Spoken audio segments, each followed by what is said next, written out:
It's California Edition. I'm Brad Pomerance. It is my supreme pleasure to introduce you to the newest member of the California State Assembly. She is Lorena Gonzalez, and in fact, she has not been sworn in yet. She has come over to the California channel to speak with us before her swearing in, which is in 1 hour.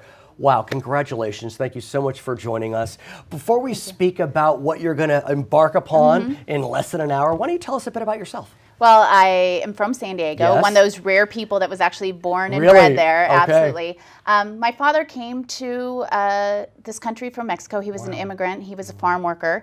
And my mom was a nurse, had a very, humble beginnings and worked hard, went to Stanford University. Just Stanford. Yes, for my undergrad. And then graduate school at Georgetown and UCLA Law School. And when I graduated, I knew I wanted to do something in public service. And so actually right out of law school, I came up here and I worked for then Lieutenant Governor Cruz Bustamante. Oh, sure. So I spent about 6 years with him doing, I was a senior advisor, so policy areas, including economic development and So I also am a lawyer, and I went to GW Law School. So when you go to a law school that's of stature, I guess you can say, it's so easy to get lured into the big law firms. I got lured in briefly. I ultimately broke. You didn't get lured in.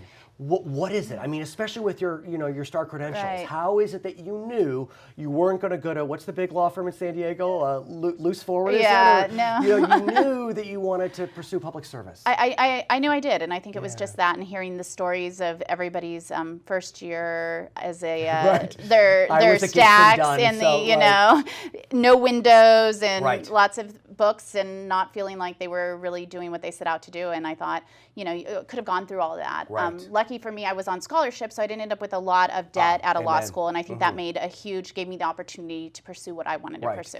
At the same time, a lot of folks will come to Sacramento, go to Washington, have a great 10-year run, and okay, it's time to leave public service. It stuck with you. Tell me about that. Absolutely. So I spent 6 years with the Lieutenant Governor, primarily working on environmental issues and economic development, some labor, and some tribal issues, and then ended up back in San Diego.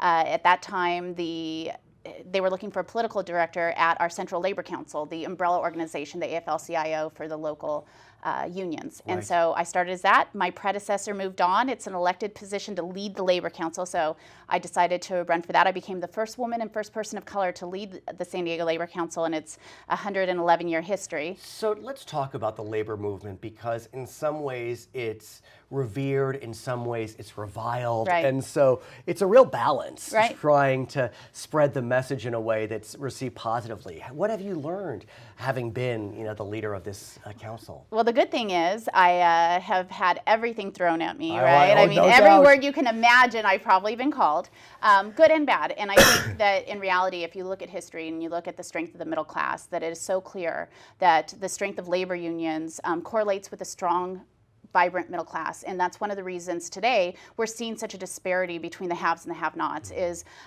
really the weakening of labor unions have produced a society that doesn't allow people the same opportunities that I had. And I think that that's what's important. People don't need to necessarily get rich. Not everybody. Some people just want to work hard, put a roof over their head, put food on the table for their kids. And at the end of the day, I think what people need to understand is hardworking people should make enough that they don't have to rely on welfare. And so I've worked with 200,000 working families in San Diego County who just want to do well by their families, to provide a little bit more opportunity for their children. And if anyone has a problem with that, I think they should think about it a little bit. When we come back, I want to continue our conversation, talk more about what you plan to do as you enter the Assembly. We're speaking with Lorena Gonzalez, newest member of the California State Assembly. For our viewers on HLN, we thank you for joining us. For our other viewers, we'll be right back.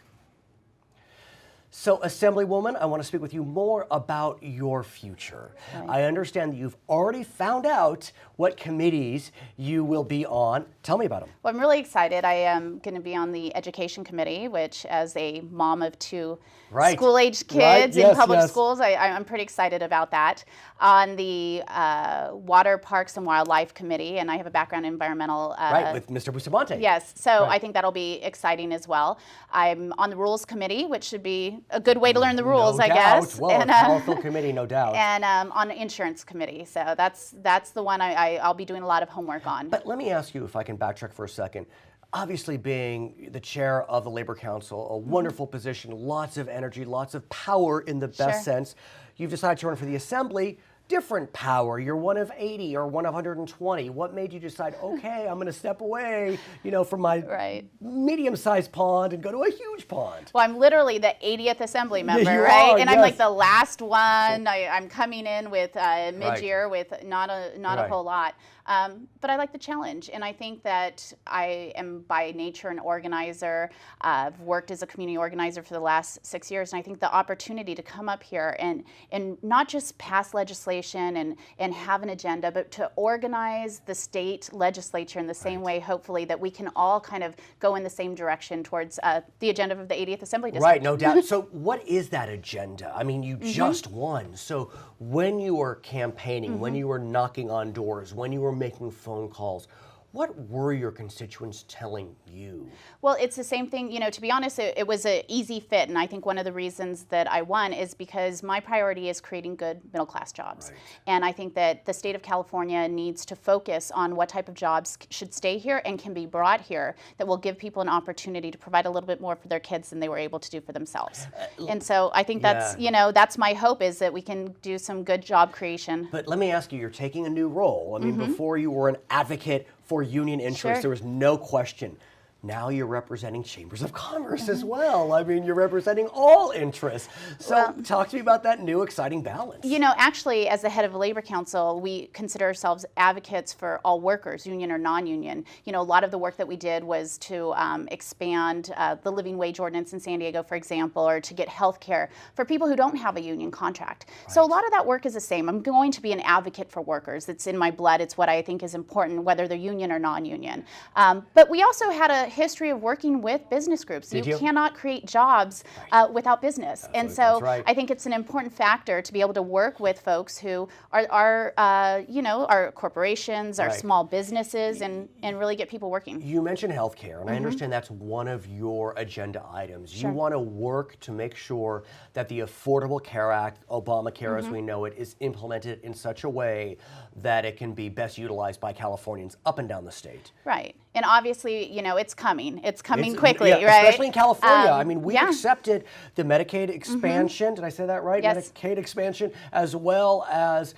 other mandates coming from the federal government, the individual mandate. It's coming, but I think the next 5 years will really be shaking it out, because I say we because I advocated for this health care law. We pushed hard for this. But we also promised people, what the president promised us is, if you have your health care and you like it, you're going to be able to keep it. Well, we need to make sure that promise stays true, because I think there's a lot of fear about that. The other thing is we have to make sure that big corporations aren't just dumping people into Medi-Cal. Right. I mean, we've got to make sure that there is an incentive to actually insure folks and not just rely on the state. What's so interesting, and I bet you've heard this as well, I have spoken with small business people who don't realize that they can benefit from the Affordable Care Act through the exchanges. Right. They don't know that yet. And I know that Covered California is starting to push that agenda. I don't know if you heard, but they're going to write Covered California into Modern Family. They're going to actually write it into some sitcoms, which is great. That's great. So when you speak with small businesses, which you must, are they being made aware that they can benefit? I think there's a lot of confusion still in the requirements. They're now learning that they don't have to provide health care because the smaller businesses don't have to. And I think that relieves some of the stress, but I don't think that they understand, the fact that what we understood from the labor perspective forever, the economies of scale, right? So one of the reasons that a lot of unions can provide health care to even service workers is because you have so many people you're dealing with, and of course then it becomes less expensive. So hopefully people will start to realize that, we'll cover more people.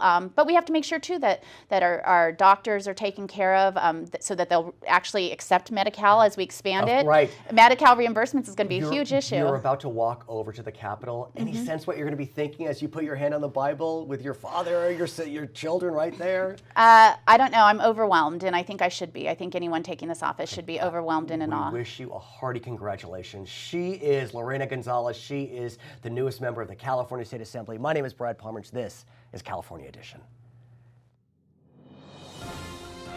In what year did California first elect a woman to the state assembly? Riding on the coattails of the progressive era, the first 4 women were elected in 1918 to the state assembly: Esto Broughton, Grace Storis, Anna Salo, and Elizabeth Hughes. It's California Edition. I'm Brad Pomerance. We are joined by Cristina Garcia. She is a member of the California State Assembly. And I want to speak with you about a couple bills you have marching through the legislature. And one of them deals with elder abuse, which is so devastating on so many levels. Could you talk to us about the problem before we get to one of your solutions?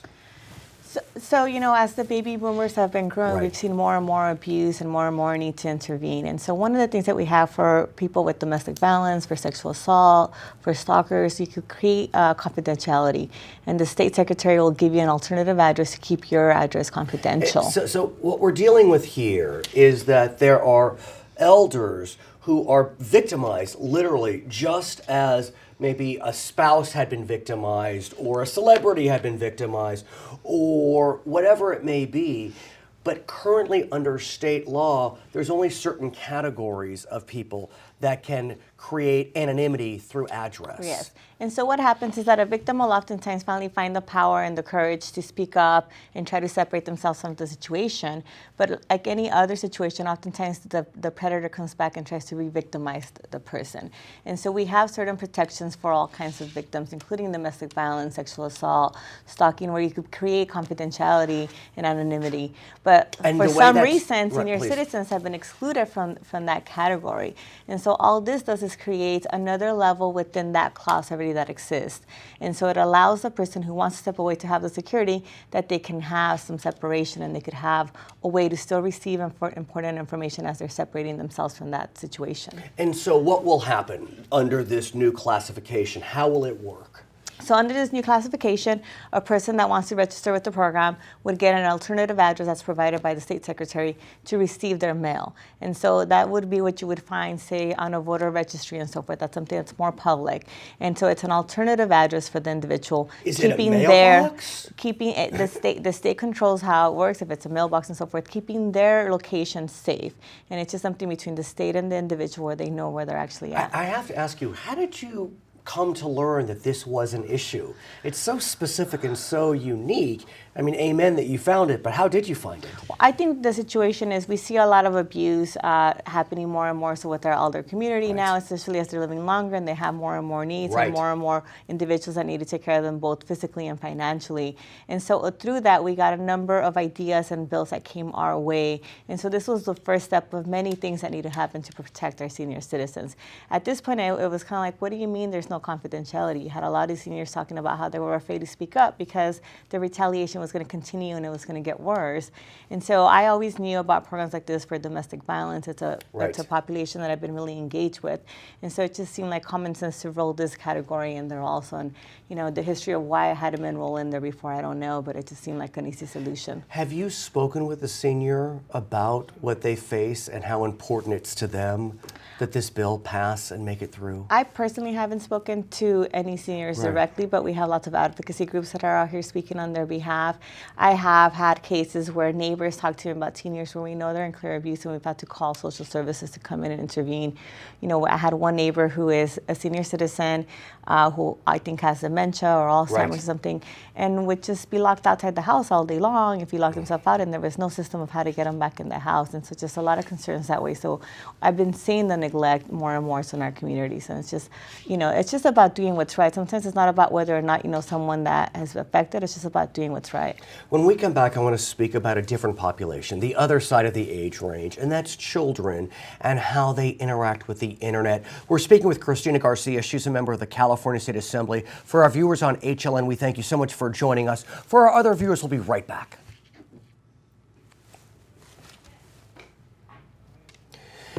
Assemblywoman, I want to continue our conversation and speak about really a 21st century phenomenon, and that's cyberbullying.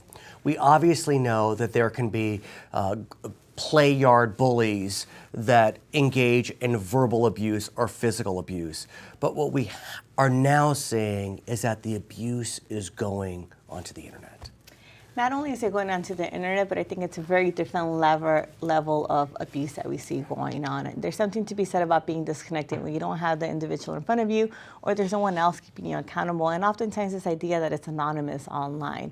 And so I think you see a whole other level of students saying really hateful and hurtful things to each other. And you're seeing the effects now, where you're hearing about young ladies who were cyberbullied and then are choosing to commit suicide. Literally. I mean, you're not lying. There have been notorious cases of individuals, young women, who have been cyberbullied and they ultimately took their own lives. It's devastating. Well, and I think what happens is these are young women who were victims of sexual abuse, and then they continue to get re-victimized through the internet. And so oftentimes what's happening is something systematic that way and so forth. And so the reality is the way the school education code worked is that there was nothing schools could do. Their hands were tied because cyberbullying for the most part is happening at home, after school, off campus, because we have clear rules of put your phones away. There's no phones allowed on campus. I used to be a classroom teacher, and I would confiscate phones in the morning and return them in the afternoon, you know.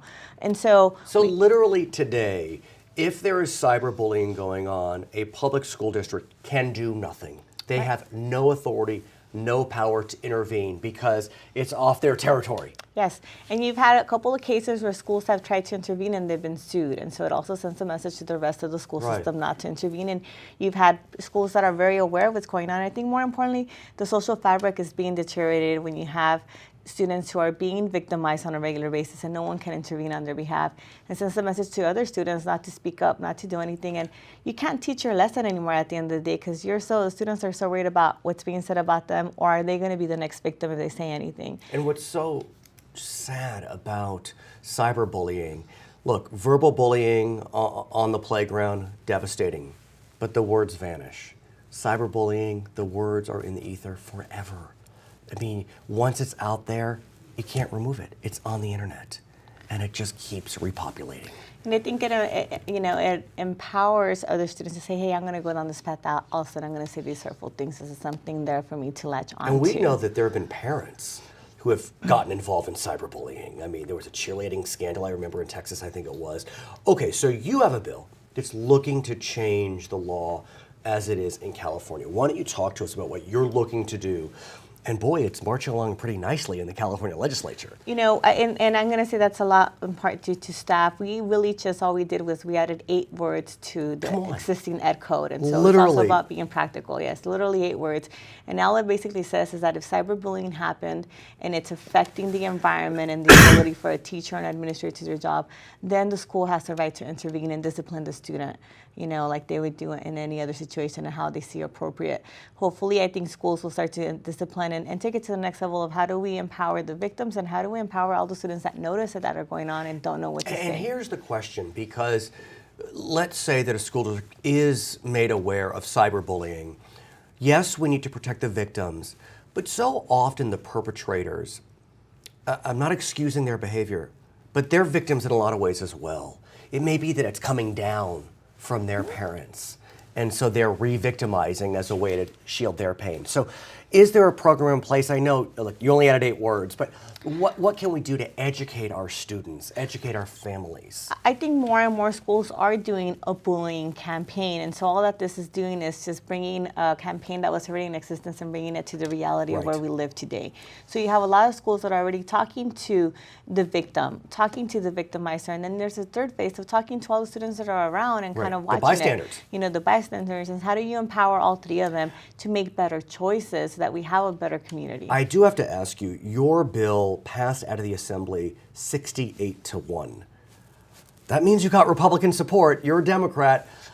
You know, Sacramento can be polarized. How are you managing to get these bipartisan coalitions? I think part of it is building the relationships with my peers and showing them the respect also some of the bills that they need. And if it's a good bill, putting aside the partisan politics and, you know, giving them the vote that they need. But I think part of it is putting forward practical bills that make sense, that affect all of us in some capacity. One of my top priorities has been building that bipartisan support. You know, it wasn't just a stump speech when I was running for office. It was about moving forward. Her name is Cristina Garcia, member of the California State Assembly. When we come back, we're going to be speaking with Juan Felipe Herrera. He is California's Poet Laureate. He is also engaging in an initiative to stop cyberbullying and bullying in general. I'm Brad Pomerance. This is California Edition.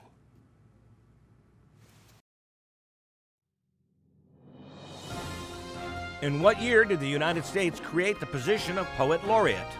1879, 1937, 1966, or 1985? Congress created the current position of Poet Laureate in 1985.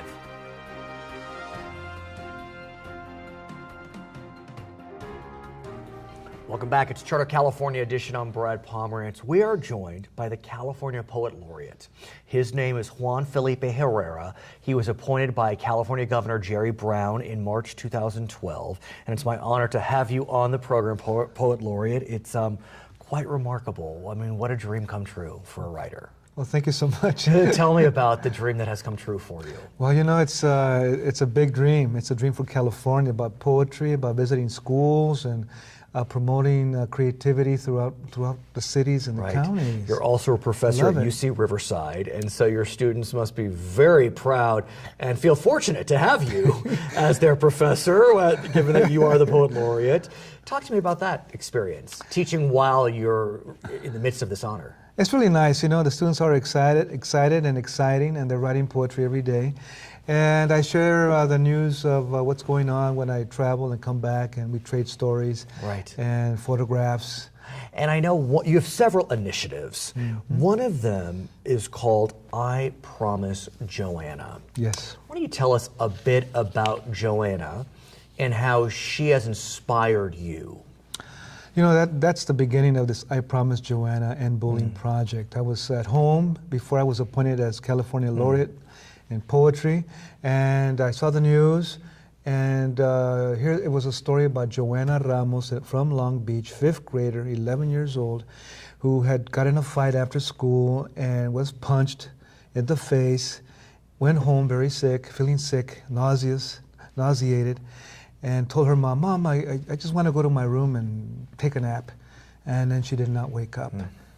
And when I saw her face on the screen, very beautiful, happy girl, 11 years old, with her hair curled and very beautiful smile. And I knew she no longer lived when I saw that photograph. And I was very moved. I just felt it really strong, and I said, I want to do something about it. I want to do something about it. I said to myself, that's it. I'm doing something about this. And then I got the appointment. And that's when this began. So tell us about the project, I Promise Joanna. It's in full steam. I mean, you're moving forward with it. It's in full steam. You know, at UCR, the Gluck Fellows program brings in graduates and undergraduates to go into the Riverside County schools. And they said, Juan Felipe, you know, we love this idea about I Promise Joanna, which is about making a promise, young people making a promise to stop bullying, to talk about it, and to create a project so that others can learn about it. So it's kind of a triple. And I understand that you recently went to Moreno Valley's Towngate Elementary School. And give us a sense of what happened on that day. It had to have been moving, challenging, emotional, frightening. You know, it was a little bit of everything. They came to, Towngate Elementary came to UCR. Oh, they came to you, okay. Through the Gluck Fellows program. And David Campos, one of my grad students, was also part of it. So I gave a presentation to the students. They were beautiful students, beautiful teachers, beautiful principal, all together, very united. And I told them about Joanna, and they were very quiet, and they were listening. And I said, listen, how many of you want to do something about this? And they all raised their hands. And then they had a workshop. We talked about it. And then they had a workshop with David Campos, where they wrote their promises in colors on big posters, and they just couldn't stop, and they did it. And they were very quiet and attentive to a poem that I wrote as a kickoff poem. Can you read it for us? And I'm kind of surprised that they took it in. Joanna Ramos, Joanna, I Promise. This is the title. You don't know her. She was 10, 5th grade, Long Beach, or here. After school, when all the fights happened, dark brown hair, eyes made of light, one fight, 2 girls, one lived, one died, one clot in the brain, one, then 2, 2 times during surgery. Wake up! Wake up! Joanna, wake up. Closed her eyes. Closed her eyes. Gone now. Little Joanna, gone. Who started it? Who ended it? Where was I? Where were you? Joanna, I promise it won't happen again. So they listened to this poem and they heard. They heard it and they liked it. I have a fifth grader. My daughter Ivy's in fifth grade, and so I can't even imagine. Fifth grade. I mean, it's such a tender age. And I mentioned to you that my daughter has taken up poetry writing. Yes, you did. Yeah, and it's so interesting. It's not something I do. I should do. I do a lot of reading to prepare, but you know, her words are powerful. Her words are powerful. Right. You know, fifth grade, 11-year-olds, young people, all of us, especially the elementary school students, they just say it so naturally. It comes from their heart. It just pours out. It really does. Yeah. It really does. So tell me more about what you are doing to spread the message and power of poetry, because obviously, I promise. What is this, by the way? I see this card. I don't want to forget this, if I may, because it looks like it's something we should know about. That's the I Promise Joanna 5th grade End Bullying Project membership card. So if you want to be part of the I Promise Joanna project, then write a poem or a short letter that says, I promise, and this is my experience, this is what I want to do about it, and you get to be a member. Do we send the project, the poems, the stories anywhere, or is it not necessary? Yes, you can. Okay. You can send them to me, and you can also send them to the Gluck Fellows program Okay, at UCR. we'll put on the screen where we can send that information. Okay. In addition to I Promise Joanna, Yes. you have some other projects moving. Answer Cancer. Answer Cancer with a poem. You know, that's in the same world. Right. You know, so many of our family members have cancer and are fighting cancer, and our families and families in general, our communities. So I said, you know, let's have poetry come in there and embrace what's going on. Either writing about it or asking our family members who are going through tough times to tell us a little about what they're going through, or to remember what they say and write it down, or to actually work with them. We know that we're in the midst of a significant national discussion about immigration and immigration reform. Yes. And you yourself, you're born in America, yes, but you're the child of migrant farm workers. Yes. And so you have a sense of the power and the struggles of immigrants, recent immigrants. Yes, I do. And so another project of yours, show me your papers. I love the mixed metaphor there. Is that the expression? Show me your papers. Yeah, show me your papers. You know, I made a call. The idea is to cast a wide net with ideas to inspire California to get going with our lives, you know, with our lives and with writing. So this is one, yes, it has to do with immigration. Show me your papers. So this is kind of a highly creative one where you can write a poem about it, about migration or immigration, or just create art with paper, or just create art with paper. Do paper and make a sculptural piece out of it, or make it big like a mural across the wall. So it can be just paper art, and all of our cultures have paper art in them, whether it's journaling, or folding paper, or origami, or papel picado, or party paper, or stamps on paper. So it has a lot of levels, but it also has this idea of immigration and migration. You inspire me, and I know you're inspiring Californians up and down the state. Congratulations again for your honor. Thank you. He is the California Poet Laureate for the state of California. He is also a professor at UC Riverside. His name is Juan Felipe Herrera. My name is Brad Pomerance. You're watching Charter California Edition.